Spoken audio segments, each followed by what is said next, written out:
چند روز پہلے ایک تحقیق میری نظر سے گزری جو کوالٹی آف ایئر کے بارے میں تھی۔ مختلف گھروں اور اپارٹمنٹس کی جو اندرونی فضا ہے اس کی کوالٹی کو چیک کیا گیا، ہوا کی جو کوالٹی ہے، اور پھر باہر کی جو ہوا کی کوالٹی ہے اس کو بھی چیک کیا گیا۔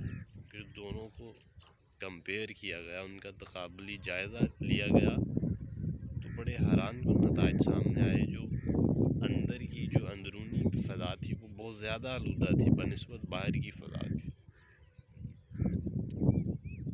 تو یہ ہوا کیا ہے؟ ہوا یہ ہے کہ جس طرح ہم نے آج کل اپنے دلوں کے کواڑوں کو بند کر رکھا ہے انسانوں نے، اسی طرح ہم نے اپنے گھروں کے ڈیزائن اور ان کی حیت بھی کچھ اس طرح سے کر دی ہے کہ ان کے اندر کوئی تازہ ہوا کا جھونکا نہ جا سکے۔ بہرحال اس سارے جو سلسلہ ہے اس کے نتیجے میں کیا ہوا، بہت سے نفسیاتی عوارض جنم لیتے ہیں اور اسی سے منسلک پھر بہت سی اور فزیکل ایلمنٹس بھی نمو پاتے، ڈپریشن، انگزائٹی، مایوسی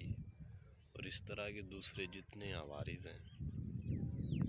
ان کے جنم لینے کی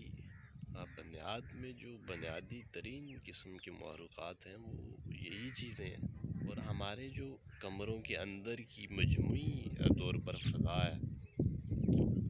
اس کو ہم نے بڑی حد تک اور بہت سی چیزوں سے آلودہ کر رکھا ہے، اور پھر ہم نے جو اپنے طور پر اس کا حل نکالا ہوا ہے وہ یہ مختلف قسم کی جو خوشبوئیں ہیں، فریگرنسز ہیں، ان کے چھڑکاؤ کے بعد سمجھتے ہیں کہ شاید اب ماحول بہت اچھا ہو چکا ہے۔ ہاں، لیکن وہ خود ایک کیمیکلز ہیں، اور وہ کیمیکلز جب کمرے کے اندر موجود دوسرے جراثیم سے تعامل کرتے ہیں تو اس کے نتیجے میں مزید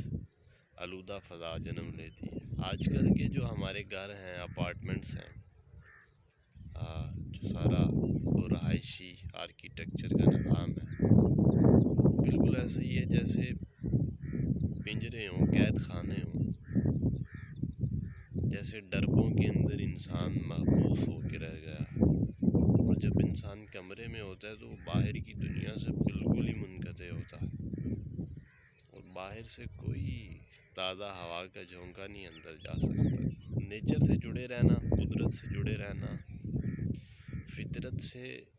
جڑے رہنا، یہ انسان کی بنیادی ترین ضرورتوں میں سے ایک ہے، اور ہم نے خود کو اس سے کاٹ دیا ہے، ہم نے خود کو اس سے منقطع کر دیا ہے۔ یہ واقعی ایک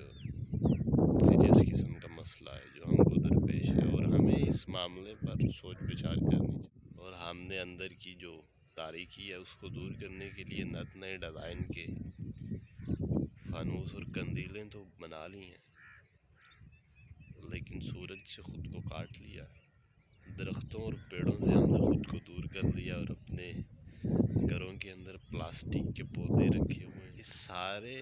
ماحول کے نتیجے میں لوگ اور انسان بھی پلاسٹک کے سے اور مکان کی انداز سے جو حرکت کرتے ہیں، میل ملاپ کرتے ہیں، ایسے ہی جنم لے رہے ہیں۔